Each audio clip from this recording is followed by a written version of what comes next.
What I'm about to tell you sounds like something out of a movie, but I swear on everything I hold dear, this is my life. My name is Julian, and 10 years ago, my own siblings left me for dead in a foreign country. They thought they'd gotten rid of me forever. They thought they'd won. They were wrong. If you've ever felt betrayed by the people you trusted most, if you've ever wondered if justice really exists in this world, stay with me, because this story, my story, will change how you see family, loyalty, and revenge forever. Growing up as the youngest Blackwood heir wasn't the fairy tale people imagined. Sure, we had the mansion with its marble staircases that echoed with every footstep, the fleet of luxury cars that most people only dream of touching, and bank accounts that could fund small countries. But money, I learned early, can't buy you love or safety from your own blood. My father, Richard Blackwood, built our empire from nothing. Blackwood Industries started as a small construction company and grew into a multi-billion-dollar conglomerate spanning real estate, technology, and international trade. Dad was brilliant, ruthless when he needed to be, but fair. He taught me that with great wealth comes great responsibility, not just to ourselves, but to the thousands of people who depended on our company for their livelihoods. My siblings saw things differently. Marcus, the eldest at 32, had our father's sharp jawline, but none of his integrity. He was supposed to be the heir apparent, groomed from birth to take over the company. But Marcus was lazy, entitled, and had a gambling problem that Dad tried desperately to hide from the board of directors. I'd seen the bank statements. Marcus had blown through millions on poker games, horse races, and cryptocurrency schemes that always seemed to crash the moment he invested. Then there was Victoria, 29 and beautiful in that cold, calculating way that made business rivals underestimate her until it was too late. She was smarter than Marcus, I'll give her that, but her intelligence was like a blade, sharp, precise, and always aimed at someone's back. Victoria resented that Dad often came to me for advice on company matters, despite my being the youngest at 25. She'd smile sweetly at family dinners while her eyes promised retribution. The three of us were supposed to inherit equal shares of the company when Dad retired, but as the years passed, it became increasingly clear that Dad was considering making me the primary heir. Not because I was his favorite, though maybe I was, but because I was the only one who truly understood his vision for the company's future. I remember the exact moment I realized my siblings hated me enough to destroy me. It was a Tuesday evening in March. Dad had just announced at the board meeting that I would be leading the expansion into Southeast Asian markets, a project worth over $2 billion. I was excited, terrified, and honored all at once. This was my chance to prove I deserved the trust he'd placed in me. That night, I found Marcus and Victoria in Dad's study, whispering over financial documents. When they saw me, the conversation stopped abruptly. Victoria's smile was particularly bright, which should have been my first warning. "Julian," she said, her voice honey-sweet, "we were just talking about you." "Good things, I hope," I replied, trying to keep the mood light. Marcus laughed, but it didn't reach his eyes. "Always good things, little brother, always." I should have known then. I should have seen the trap being set. But when you love someone, when you trust them with your whole heart, you make excuses for the red flags. You tell yourself that family would never hurt you. You tell yourself that blood is thicker than water. You're wrong. 3 weeks later, Victoria approached me with what seemed like an olive branch.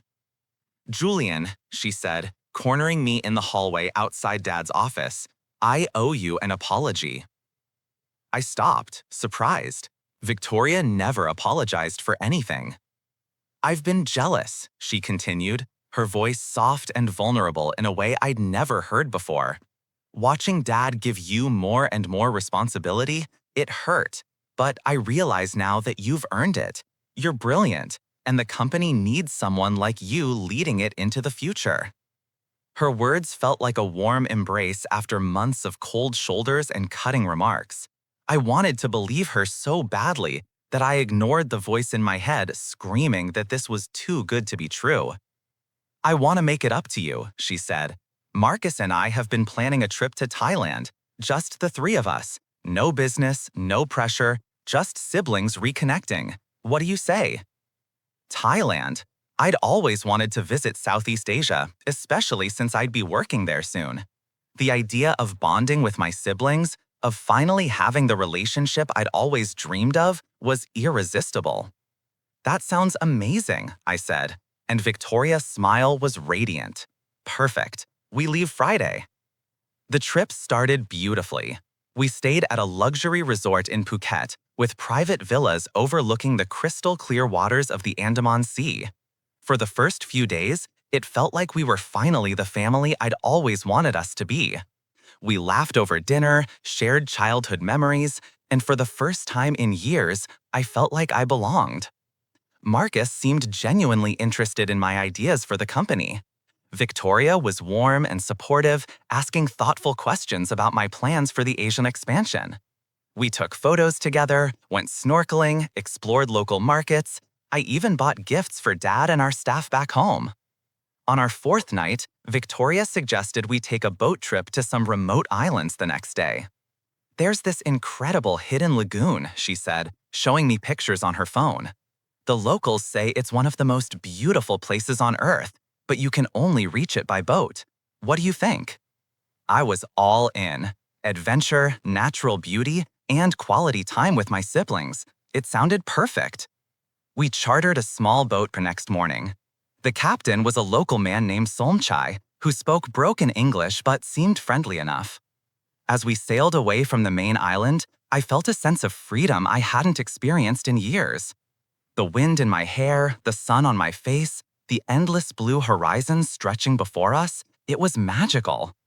About 2 hours into the journey, Marcus suggested we stop for lunch at a small, uninhabited island. It's not on any tourist maps, he said, completely private. We anchored near a pristine beach with white sand and swaying palm trees. It looked like paradise. Victoria had packed an elaborate picnic lunch, complete with champagne and my favorite Thai dishes from the resort. We spread out blankets on the sand and ate while watching the waves crash against the shore. That's when I noticed Victoria and Marcus exchanging glances. "Julian," Victoria said, her voice suddenly serious, "we need to talk." My stomach dropped. Something in her tone, in the way Marcus was looking at me, set off every alarm bell in my head. "What about?" I asked, trying to keep my voice steady. "About the company," Marcus said, "about Dad's plans for you." "We can't let it happen," Victoria added. "You're going to destroy everything our father built." I stared at them, confused and hurt. "What are you talking about? I would never." "You're too young, too inexperienced," Marcus interrupted. "This Asian expansion you're so excited about, it's going to bankrupt us. Dad's lost his judgment when it comes to you." "That's not true," I protested. "The projections show." "The projections are wrong," Victoria snapped, her mask finally slipping. "You're wrong, and we're not going to let you ruin our family's legacy." I looked around, suddenly aware of how isolated we were. The boat captain was nowhere to be seen. Had they sent him away? My heart started racing. "Where's Somchai?" I asked. "Gone," Marcus said simply. "We paid him to leave us here for a few hours. Don't worry, he'll be back." But something in his eyes told me he was lying. "You're scaring me," I said, standing up slowly. "What's really going on here?" Victoria stood too, and I saw something in her hand, a small device that looked like a GPS tracker. "We're sorry, Julian," she said, but her voice was cold now, empty of any real remorse. "But you've left us no choice." That's when I saw the second boat in the distance, heading away from the island. Somchai was on it, and he wasn't coming back. "You're leaving me here?" I couldn't believe what I was hearing. "You're actually going to abandon me on a deserted island?" "It's not deserted," Marcus said. "There are other islands nearby. You're smart. You'll figure something out." "Or you won't," Victoria added with a shrug. "Either way, the problem is solved." I ran. I don't know what else I could have done. I ran toward the water, thinking maybe I could swim to safety. But Marcus was faster and stronger. He tackled me to the sand, and we fought, really fought, for the first time since we were children. But it was 2 against 1, and they were prepared. Victoria had something in her hand, pepper spray or mace, and when she used it, the world exploded in pain. I couldn't see, couldn't breathe, couldn't think. The last thing I remember clearly is lying on the beach, watching their boat disappearing into the distance. Victoria threw something at me, a water bottle and a small bag of food. "Goodbye, Julian," she called out. "Try not to die too quickly." Then they were gone, and I was alone. The first 3 days were the worst of my life.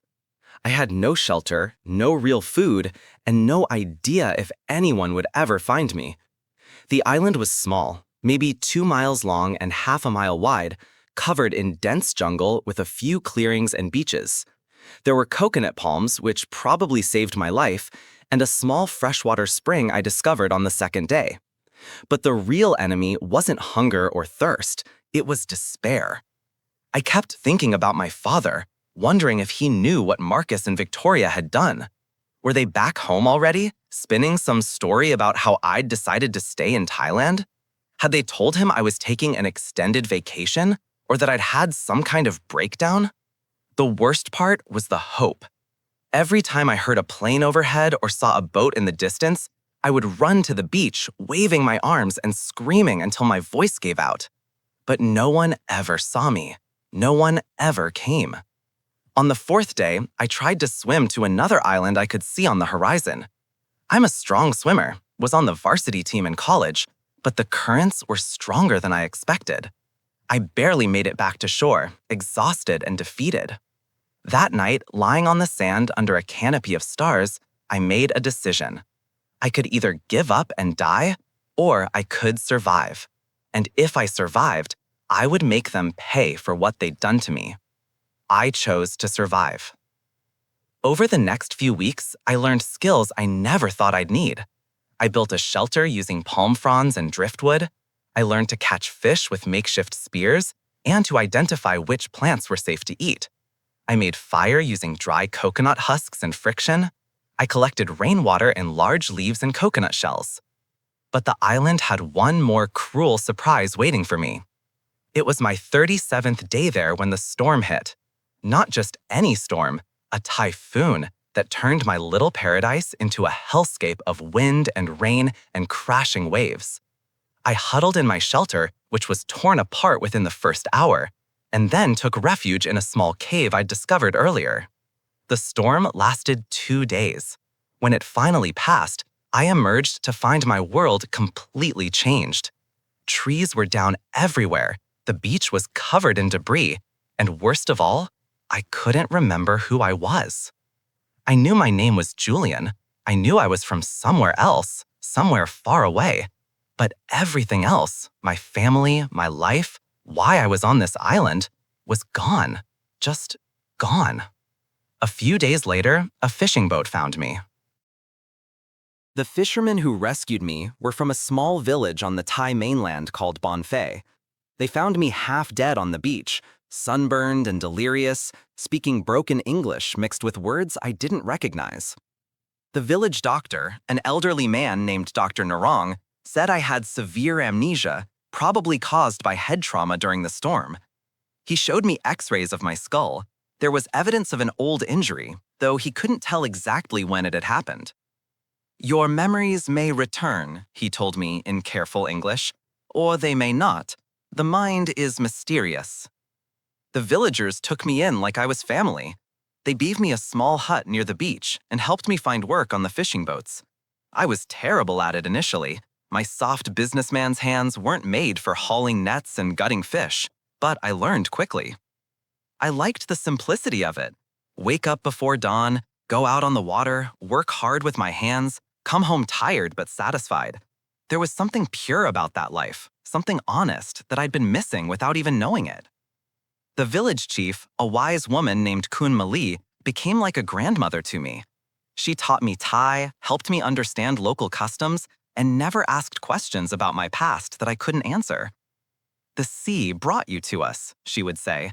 "That means you belong here now." For the first few years, I was content with that explanation.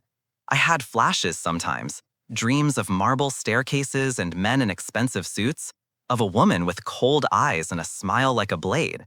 But they felt like scenes from a movie, not memories from my own life. I threw myself into my new existence.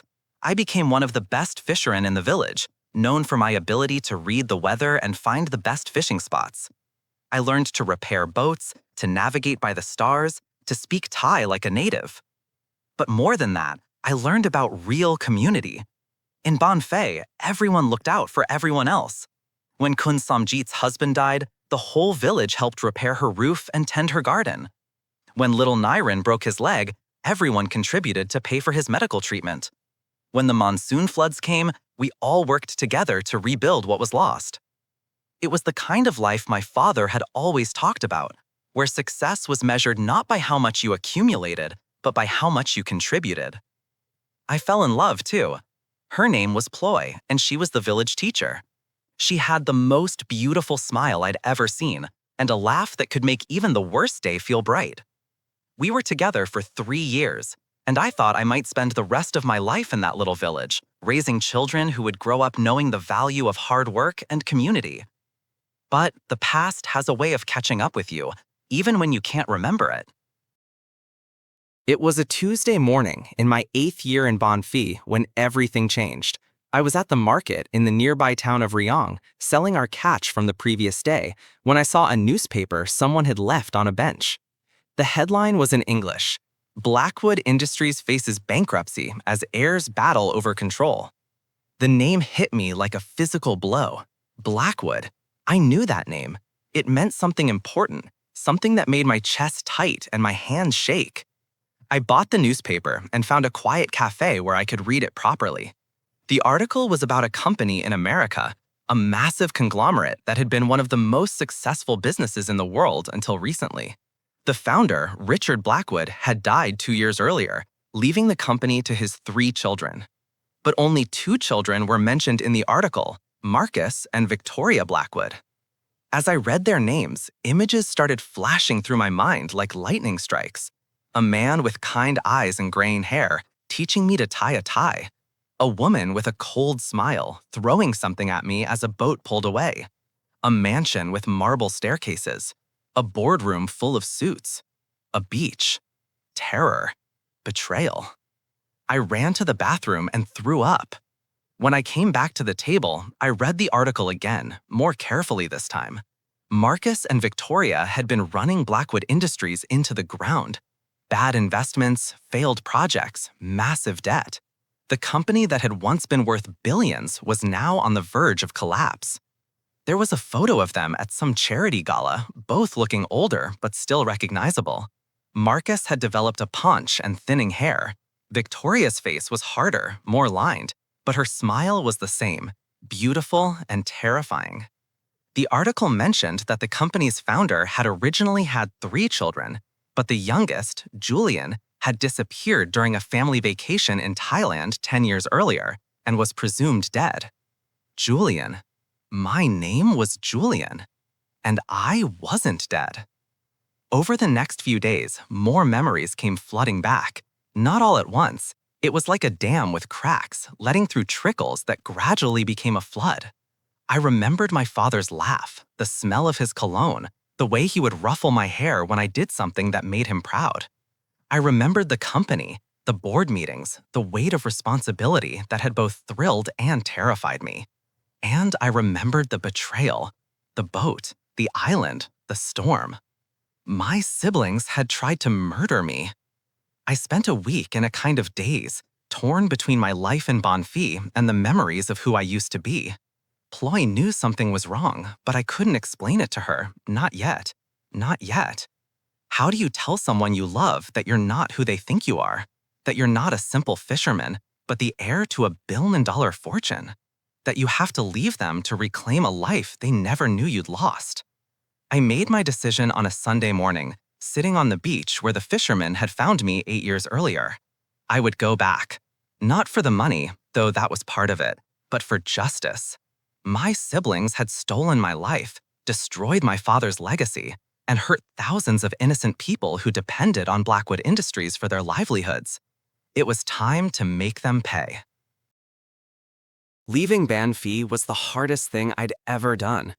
These people had saved my life, given me a home, loved me when I had nothing to offer in return.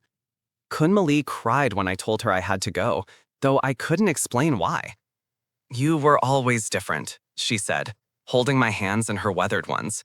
"I knew someday the world would call you back, but you will always have a home here." Ploy was harder to leave.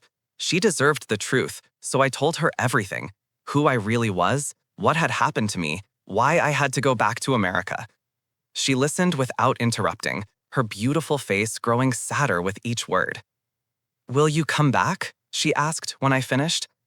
"I don't know," I said, because I couldn't lie to her. "I hope so, but I have to finish this first."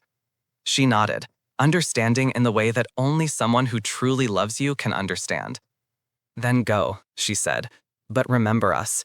Remember that you were happy here." The journey back to America was surreal. I had no passport, no identification, no proof of who I was. But I had something better. I had knowledge that only Julian Blackwood could possess. Details about the company, about family secrets, about bank accounts and business deals that weren't in any public record. It took weeks to convince the authorities of my identity. DNA tests, interviews with family friends, detailed questions about my childhood that only I could answer. The media went crazy when the story broke. "Missing heir returns from the dead" was on every front page. But I stayed away from the cameras. I had work to do. The first thing I did was visit my father's grave. Richard Blackwood was buried in the family plot at Woodlawn Cemetery under a simple headstone that read, "Beloved Father and Visionary." Someone had left fresh flowers, not Marcus or Victoria, I was sure, but maybe one of the longtime employees who had truly respected him. I knelt beside the grave and told him everything. About the island, about the village, about what his other children had done to the company he'd built with his own hands. I promised him I would fix it, no matter what it took. Then I went to see what was left of Blackwood Industries. The headquarters building looked the same from the outside, a gleaming tower of glass and steel in downtown Manhattan. But inside, it was like walking through a graveyard. Half the floors were empty, the remaining employees looked defeated and scared, and there was an air of desperation that you could practically taste. I didn't announce myself at first. I spent a few days observing, talking to employees who didn't recognize me, learning exactly how bad things had gotten. It was worse than I'd imagined. Marcus had gambled away hundreds of millions on cryptocurrency and failed tech startups. Victoria had made a series of disastrous acquisitions, buying companies at inflated prices just before they collapsed. Together, they'd run up debts that would have made my father weep. But the worst part wasn't the money, it was what they'd done to the culture. Dad had built Blackwood Industries on principles of integrity, innovation, and taking care of your people. Marcus and Victoria had turned it into a typical corporate vulture operation, laying off longtime employees to boost quarterly profits and cutting corners on safety and quality. They'd destroyed everything he stood for. On my 5th day back, I finally made my presence known. I chose the monthly board meeting for my grand entrance. Marcus and Victoria were presenting their latest restructuring plan, which was really just a fancy way of saying they wanted to sell off more assets to pay their debts. I walked into that boardroom like I owned the place, which technically I did. The silence was deafening. Marcus went white as a sheet. Victoria's coffee cup slipped from her hands and shattered on the conference table. The other board members, some of whom had known me since I was a child, stared like they were seeing a ghost, which I suppose they were. "Sorry I'm late," I said, taking my seat at the table. "Traffic was murder." Marcus found his voice first. "This is impossible. You're dead. We saw you." "Die?" I finished. "No, Marcus. You saw me survive. Just like I survived everything else you threw at me." Victoria had recovered her composure, but I could see the fear in her eyes. "Julian," she said carefully, "we thought you were dead. We mourned you. You left me on a deserted island to die, I said quietly. Let's not pretend this is a happy reunion. The board members were looking back and forth between us like they were watching a tennis match. Some of them were starting to understand what had really happened 10 years ago. I don't know what lies you've been told, Victoria continued, but we would never. I pulled out my phone and played a recording. It was scratchy, hard to hear, but clear enough. Victoria's voice saying, "Goodbye, Julian. Try not to die too quickly." I'd found the recording on an old phone backup when I was gathering evidence of my identity. Apparently, I'd been recording our conversation on the island without realizing it. Maybe some instinct had told me I'd need proof someday. The room erupted. Board members shouting questions, Marcus and Victoria trying to explain, security being called. It was chaos. But I just sat there calmly, waiting for the storm to pass. I'd learned patience on that island. I'd learned that sometimes the best strategy is to let your enemies destroy themselves. When the room finally quieted down, I stood up. "Ladies and gentlemen," I said, "I think it's time for some changes around here." The legal battles took months. Marcus and Victoria hired the best lawyers money could buy, which was ironic since they were using company money that technically belonged to me. They claimed I was an imposter, that the real Julian Blackwood was dead, that I was some kind of con artist trying to steal their inheritance. But I had something they didn't, the truth. More importantly, I had the skills I'd learned during my years in Banpei. I'd learned patience, strategy, and how to work with people instead of against them. I'd learned that real leadership isn't about commanding from the top, it's about serving from the bottom up. While my siblings were busy fighting me in court, I was busy winning over the people who actually mattered. The employees, the customers, the suppliers who kept Blackwood Industries running.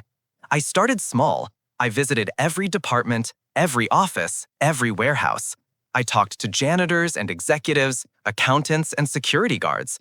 I listened to their concerns, their ideas, their frustrations with how the company had been run. Most of them remembered me, even after 10 years.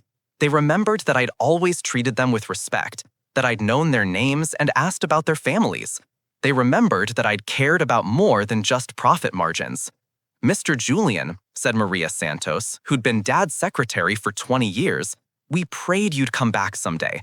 This place hasn't been the same without you." Slowly, carefully, I began implementing changes. I couldn't make major decisions while the legal battle was ongoing, but I could influence the board, suggest new policies, and start rebuilding the culture that Marcus and Victoria had destroyed. I brought back profit sharing for employees. I instituted new safety protocols. I reached out to the customers we'd lost and started rebuilding those relationships. I even hired some of the people from Banpei. Kun Mali's grandson turned out to have a brilliant mind for logistics, and several of the fishermen became excellent warehouse supervisors. The turnaround wasn't immediate, but it was steady. Stock prices started climbing, customers started coming back, employees started smiling again. Marcus and Victoria watched their support erode day by day. Board members who had initially been skeptical of my return began openly supporting me. Shareholders who had lost millions under my siblings' leadership started calling for change. The final blow came when I revealed the extent of their financial crimes. It wasn't just bad business decisions. They'd been embezzling money, hiding losses, and lying to investors. The FBI got involved. The SEC launched an investigation. On a cold Tuesday morning in February, exactly 1 year after my return, the judge ruled in my favor. I was officially recognized as Julian Blackwood, rightful heir to my father's empire. Marcus and Victoria's shares were frozen pending criminal investigation. I had won. But victory felt different than I'd expected. Standing in that courtroom, watching my siblings being led away in handcuffs, I thought I'd feel triumphant. I thought I'd feel vindicated, satisfied, complete. Instead, I felt empty. Don't get me wrong, they deserved what they got. Marcus was sentenced to 8 years for embezzlement and fraud. Victoria got 10 years for the same crimes, plus attempted murder charges related to what they'd done to me on that island. Justice was served. But they were still my siblings. They were still the children I'd grown up with. the people I'd once loved unconditionally. Watching them fall so far, seeing what greed and jealousy had turned them into, it was heartbreaking. The night after the sentencing, I sat in my father's old office, looking out at the city lights and thinking about the cost of everything that had happened. Yes, I'd saved the company. Yes, I'd restored thousands of jobs and rebuilt my father's legacy. But I'd also lost my family, what was left of it anyway. I thought about Ploy, about the life I'd left behind in Banpei. I'd called her a few times since returning to America, but the conversations were stilted, awkward. We were living in different worlds now, and we both knew it. I thought about my father, wondering if he'd be proud of what I'd accomplished or disappointed in how it had all played out. He'd always believed that family was the most important thing, that blood was thicker than water. But what do you do when your blood tries to poison you? The company was thriving again, better than it had ever been, actually. We'd expanded into new markets, developed innovative products, and created a corporate culture that other companies tried to emulate. Blackwood Industries was once again a name that meant something positive in the business world. But success felt hollow when you had no one to share it with.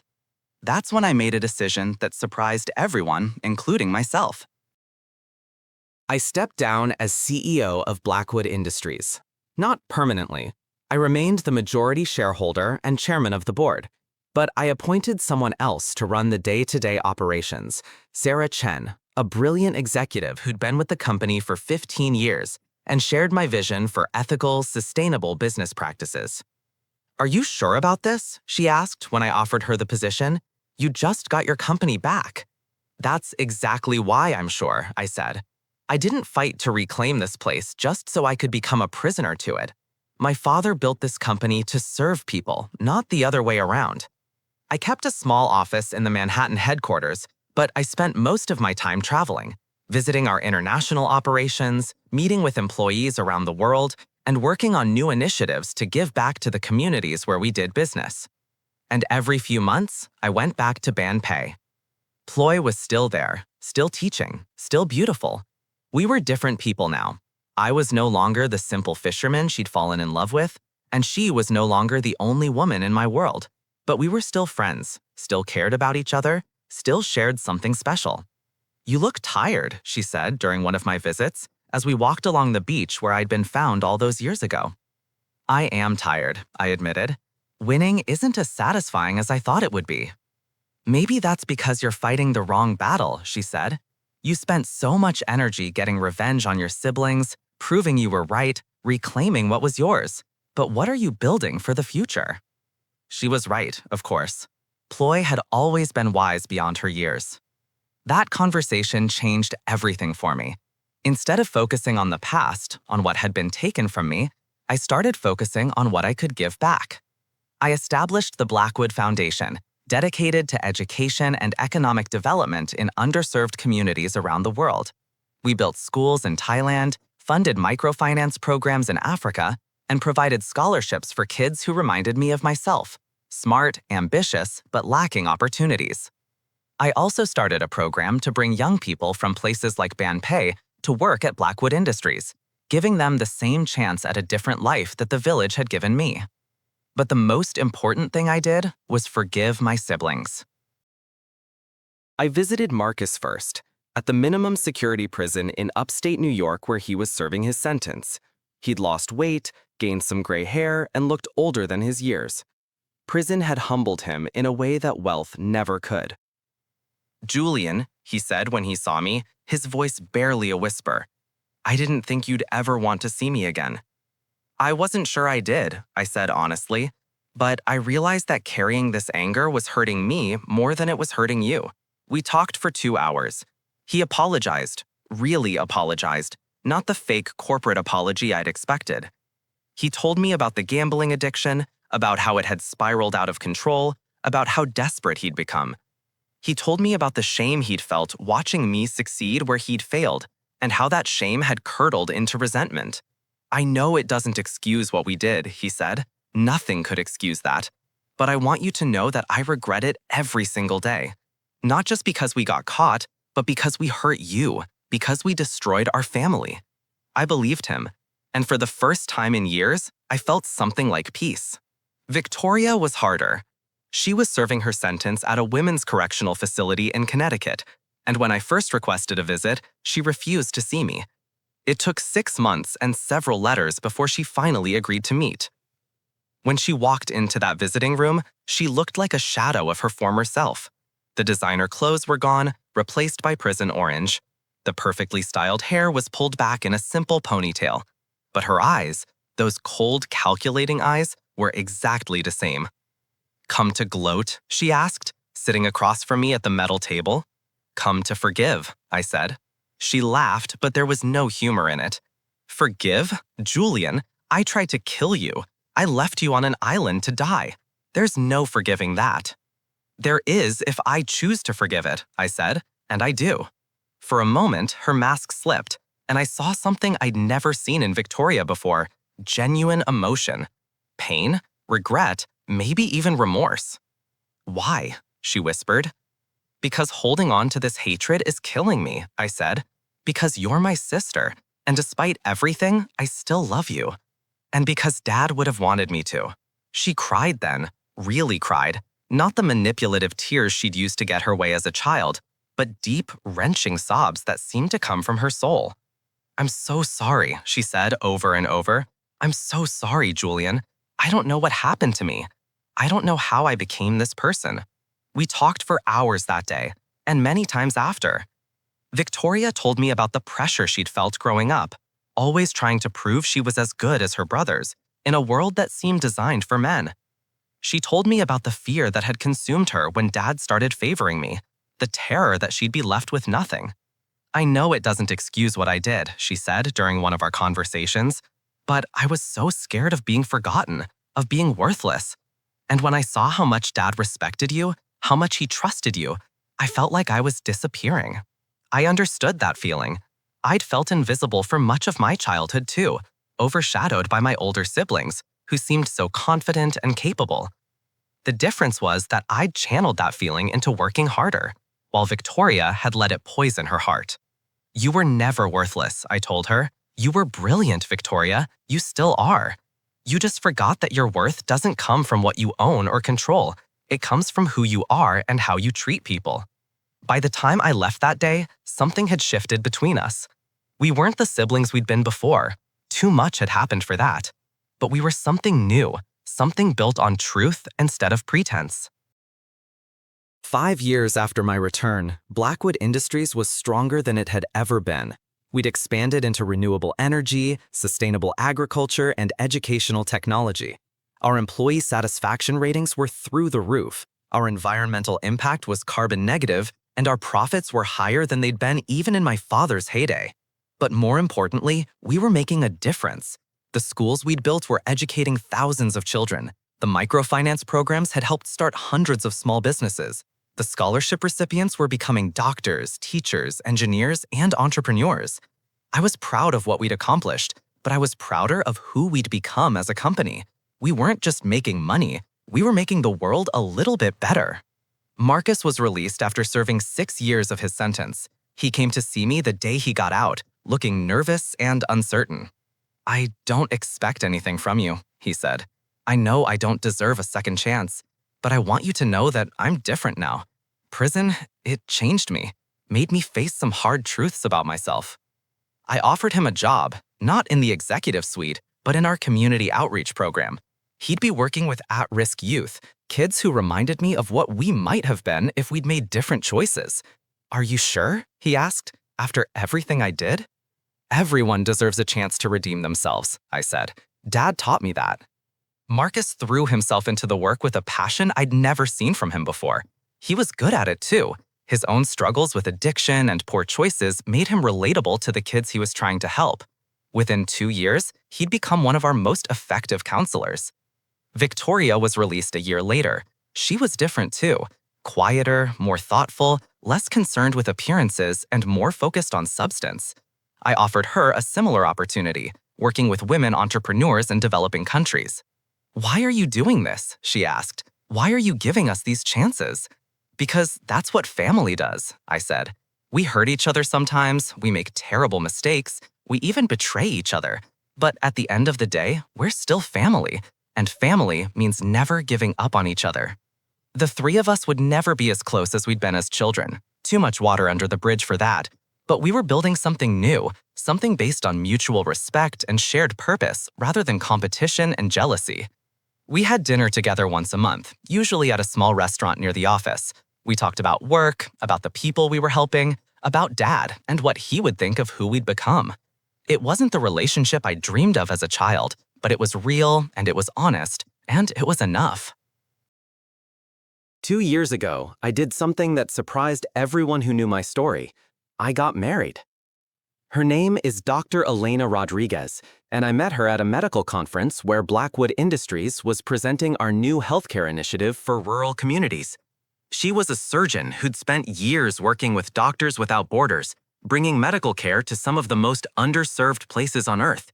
She was brilliant, compassionate, and completely unimpressed by my wealth or status. When I told her who I was, she just shrugged and said, "That's nice. What are you doing to help people?" I fell in love with her immediately. Elena understood my journey in a way that few people could. She'd seen what poverty and lack of opportunity could do to people, but she'd also seen the incredible resilience of the human spirit. She dedicated her life to healing, just as I dedicated mine to building and rebuilding. Our wedding was small, just close friends, a few family members, and the people who'd become my chosen family over the years. Kunmali flew in from Thailand, along with several other villagers from Banpei. Ploy came too, and she and Elena became fast friends, bonding over their shared love of education and community service. Marcus and Victoria were there, of course. They walked me down the aisle together, a gesture that would have seemed impossible just a few years earlier.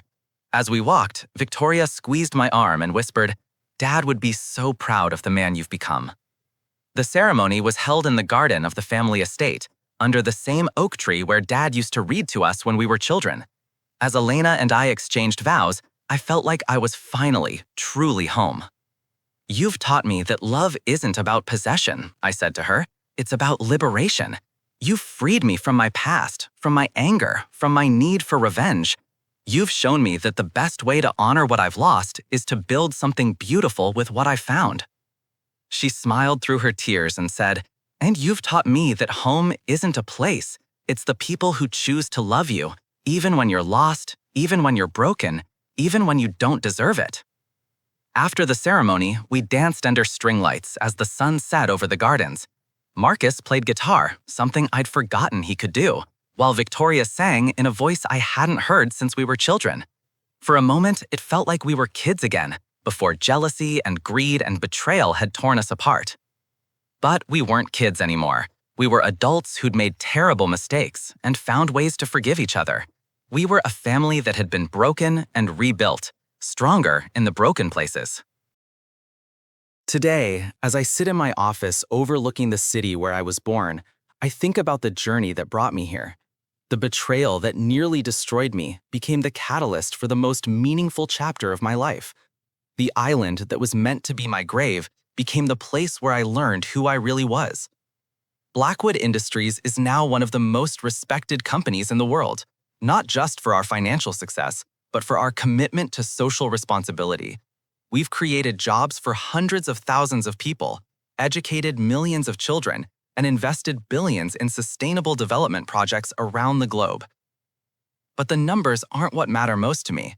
What matters is the letter I got last week from a young woman in Bangladesh who started her own business with a microloan from our foundation. What matters is the photo Marcus sent me of a teenager he's been mentoring, holding his high school diploma, the first person in his family to graduate. What matters is the email from Victoria telling me about a women's cooperative in Guatemala that's now exporting their textiles internationally. Elena and I are expecting our first child, a daughter we've decided to name Hope. She'll grow up in a world very different from the one I knew as a child. She'll learn that wealth is a tool, not a trophy. She'll understand that success is measured not by what you accumulate, but by what you contribute. And she'll know that family, real family, is built on love and forgiveness, not blood and obligation. Sometimes I wonder what would have happened if Marcus and Victoria hadn't betrayed me. Would I have become just another entitled rich kid? running the company into the ground through arrogance and inexperience? Would I have learned the lessons that 8 years in a fishing village taught me about community, resilience, and what really matters in life? I'll never know for sure, but I suspect that island, terrible as it was, saved me in ways I'm still discovering. My father used to say that the measure of a man isn't how he handles success, but how he handles failure. I failed spectacularly. I trusted the wrong people, ignored warning signs, and nearly lost everything. But I also learned that failure isn't the end of the story. It's just the beginning of a new chapter. The boy who was left for dead on a remote island became a man who learned to live. The heir who lost his inheritance became a leader who understood the true meaning of wealth. The brother who was betrayed by his siblings became the person who taught them the power of redemption. This is my story. It's a story of betrayal and survival, of loss and recovery, of revenge and forgiveness. But most of all, it's a story of hope. Hope that no matter how dark things get, no matter how lost you feel, no matter how badly you've been hurt, there's always a chance to start over. There's always a chance to come home. If this story moved you, if it reminded you that even the darkest chapters can lead to the brightest endings, please hit that like button and subscribe for more incredible true stories. Share this video with someone who needs to hear that it's never too late to start over, never too late to forgive, and never too late to build something beautiful from the broken pieces of your life. And remember, your story isn't over yet. I'm sorry about that. Anyway, no matter what you've been through, no matter who has betrayed you or left you behind, you have the power to write your own ending. The best chapters of your life might still be waiting to be written. I'll see you in the next video. Until then, keep believing in second chances, and third chances, and fourth chances. Sometimes the most beautiful stories are the ones that take the longest to unfold. Thanks for watching.